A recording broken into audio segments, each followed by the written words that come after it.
Hoje o assunto é o que é mais importante para a soja. O que é mais importante para essa cultura, que é a grande cultura aí agronômica em termos de Brasil, o carro-chefe do nosso agronegócio. E o meu nome é Leandro Paiola Albrecht, sou professor da Universidade Federal do Paraná, pesquisador do Supra Pesquisa. Estou já aqui nessa série e espero estar sendo legal para vocês. Compartilhem, curtam, ajudem a divulgar, dá o like aí se você está gostando. E hoje um assunto em decorrência até do tema anterior, onde nós tratamos o que a soja gosta. Hoje nós temos que sair de princípios gerais e apontar, talvez de uma forma mais direta, o que é mais importante, o que ela mais gosta, na verdade. Okay? E nesse sentido, é importante a gente tratar algumas ideias e premissas e princípios também que se aplicam a muitas culturas agronômicas e não só a cultura da soja, certo? E nesse sentido é importante traçar um cenáriozinho legal para vocês, tá? Em termos de manejo, os manejos fitotécnicos são os mais importantes, aqueles que têm a ver com práticas que são corriqueiras desde os primórdios da agricultura, como a escolha do material a ser plantado, o local a ser plantado, a época de semeadura ser instalada a cultura, a instalação em si, são aqueles tratos culturais, aqueles manejos que a gente entende como diretamente ligados à cultura, são os manejos fitotécnicos, que se diferenciam dos manejos nutricionais e dos solos, dos manejos fitossanitários, tem a ver com praga, pandemias e doenças, ok? Então essas práticas, elas são essenciais, importantíssimas e estão no rol daquelas que são as mais importantes para o cultivo da soja, o que ela mais gosta.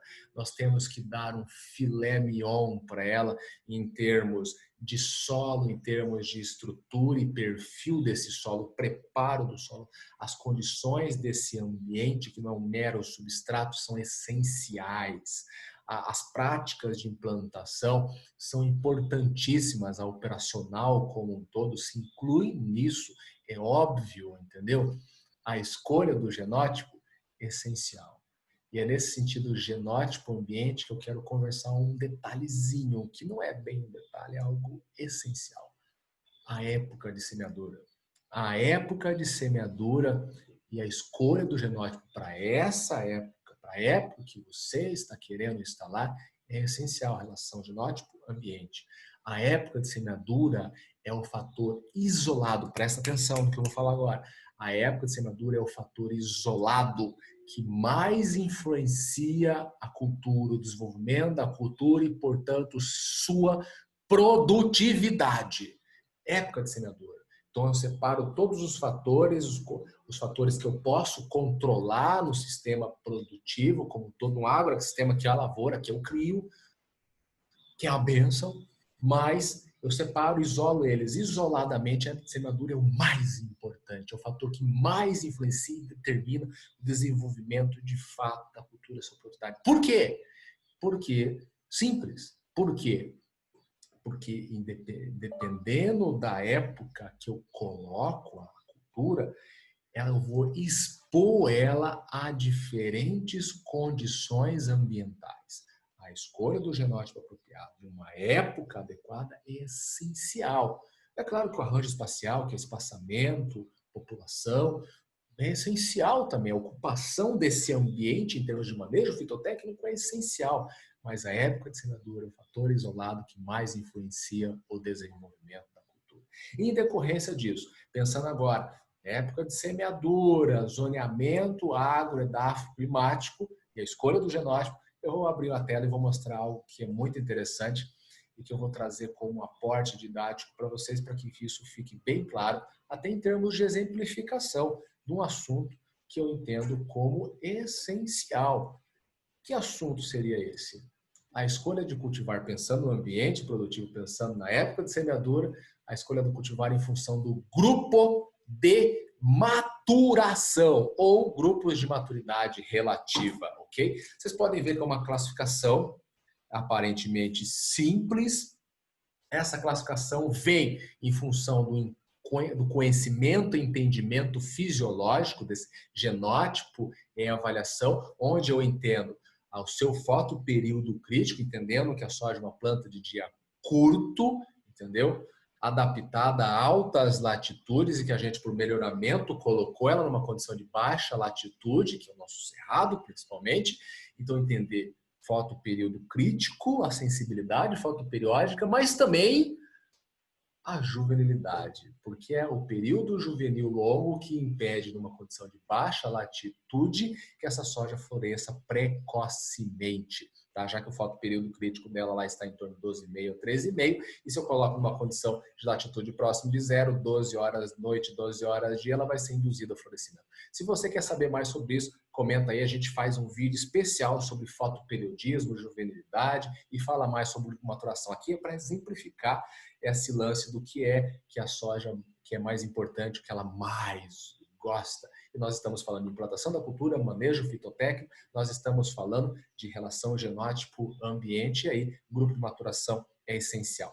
Para que você entenda melhor o que está nessa figura, vai na tela aí, ó, tá vendo meu slide? Aqui estão as latitudes, 0, Equador, até 30, que está lá no Rio Grande do Sul. Aqui, ó, na tela à nossa esquerda estão os grupos de maturidade relativa ao grupo de maturação, onde há uma relação inversa, entendeu? Onde a menor latitude é o maior grupo de maturação. Então, lá para Roraima, lá para Amapá, lá na Chapadinha, no Maranhão, vai estar grupo 8, 9. Se eu estou descendo para o Mato Piba, como todo, continua 8, 9. Alguns lugares ali, MT, indo para Bahia, quem sabe indo para Minas, Goiás, eu já posso baixar para 7, vai descendo até que aqui no Paraná eu trabalho entre 5 e 7, ok? Entenderam a lógica? Então, assim, eu vou escolher o meu material em função da latitude, porque em função da latitude eu vou ter uma disponibilidade de luminosidade diferente, eu tenho que entender e respeitar a sensibilidade da soja. Ela é uma planta fotoperiodicamente sensível, planta de dia curto. Já falei isso, nós podemos falar mais disso em uma outra oportunidade, mas aqui é só para exemplificar. Querem que eu bote um pouquinho mais de complicação, mais prática, né? E espero esclarecer um pouco para vocês. Então, falei latitude, dividindo em grupos de maturação, mas muitas vezes dentro da mesma latitude eu posso ter condições de altitude, metros em relação ao nível do mar, e condições de solo, textura, CTC e etc., muito diferentes, que vão mudar todo o cenário em termos edafo-climático.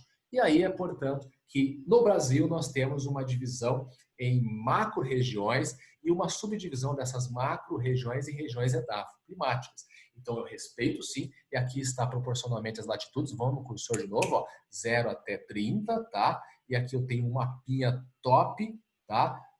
A partir de informações do mapa, onde eu posso ter, no Ministério da Agricultura, Pecuária e Abastecimento, onde eu posso ter um vislumbre dessas subdivisões, onde eu vou enquadrar esses genótipos em função da adaptatividade dele, da adaptação dele às condições edafo-climáticas específicas. Olhe bem esse mapa, olhe a região onde você está e você, com certeza, se você vive no dia a dia no campo como eu, você vai entender um pouquinho melhor o que eu estou falando. Se você não entendeu, fala aí, comenta aí que a gente faz um outro vídeo falando melhor da questão de grupo de maturidade, falando melhor dessas relações, uma futura série, mas hoje eu quero que vocês entendam a importância dessa relação genótipo-ambiente. A escolha do ambiente apropriado, mas que case com o genótipo apropriado. Época de semeadura é o fator isolado mais importante. A época eu escolho em função do regime hídrico, sim, do regime hídrico, mas no caso da soja, eu tenho que levar em consideração as latitudes e os fotoperíodos para ajustar aqui, ó, vai no cursor de novo, os grupos de maturação.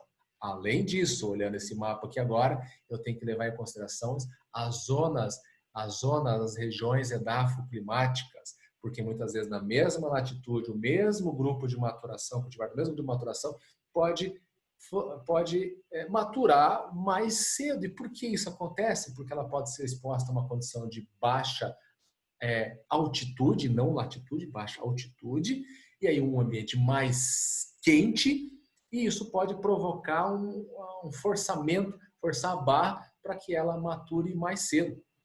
Até o início do reprodutivo R1, R2, quem manda é a questão ali de período juvenil versus sensibilidade fotoperiódica. Então, luz está mandando muito. A partir dali, a temperatura começa a reinar. Então, pode ser que seja em função disso, e é o que geralmente a gente observa, e isso é levado em consideração nos modelos. É isso que está, inclusive, ajudando a dividir essas macro-regiões que estão na tela aí para vocês. Entenderam um pouquinho? Espero que sim. Espero que vocês tenham tido uma ideia dos princípios, tenham entendido algumas aplicações que nós fizemos aqui hoje do que é mais importante para a soja, em termos de manejo fitotécnico. E não esqueça, o manejo isolado mais importante para a cultura da soja é a época de semeadura e o ajuste da cultivar a uma época apropriada em função desse levantamento, desse zoneamento, dessa macro ou até região específica edafoclimática. Ok? Muita informação. A gente vai desdobrar mais um pouquinho isso, tem mais vídeo nessa série, nós podemos criar uma outra série. Obrigado por você que me acompanhou até aqui. Se você não está inscrito no nosso canal, se inscreva, dá o like aí e até uma próxima e que Deus nos abençoe. Valeu, gente.